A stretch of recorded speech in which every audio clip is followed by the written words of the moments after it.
Alang araw muli mga kaniwang, pag-usapan natin ngayon ang buhay dito sa sanlibutan. Gaano ba kaiksi o gaano kahaba ang buhay natin? Hindi ko masasabi. Pero ito lang ang sigurado. Ang buhay natin dito sa sanlibutan ay maiksi po lamang. Tulad po ng mga naririnig natin sa mga maraming tao na sabi nila, life is too short. Yes, ang buhay ay maiksi lamang. At kung maiksi ang buhay natin, ano po ang dapat nating gawin? Sa kabila ng maiksing buhay na ipinagkalob sa atin ng ating Panginoong Hesus, sikapin natin na mamuhay sa kalinisan, mamuhay sa mabubuting bagay at hindi po sa masama. Sapagkat lahat tayo ay papanaw, lahat tayo ay mamamatay. At after tayo ay mamatay, tayo ay haharap sa hukuman ni Kristo. Sabi ng Hebreo 9:27, itinakda sa tao na minsan lamang mamatay, ngunit ang kasunod ay ang paghuhukom.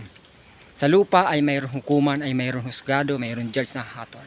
Pero sa atin po, ang hatol sa bawat isa sa atin ay ang Panginoong Hesus according sa mga ginawa natin nang tayo'y nabubuhay pa dito sa lupa. Kaya sa maiksing buhay na ipinagkaloob sa atin ng ating Panginoong Hesus, magkaroon tayo ng pagmamahal sa ating kapwa. Magkaroon nawa ng puwang si Kristo sa ating puso. Magkaroon tayo ng relasyon sa Kanya. Maraming nakakakilala sa Panginoon. Maraming nakakakilala kay Kristo. Pero hindi nila ginagawa ang nais ng Diyos sa buhay nila.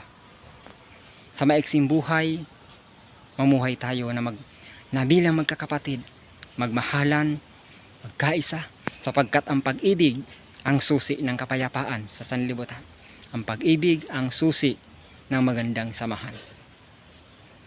Magmahalan tayo tulad ng pagmamahal ni Kristo sa bawat isa sa atin.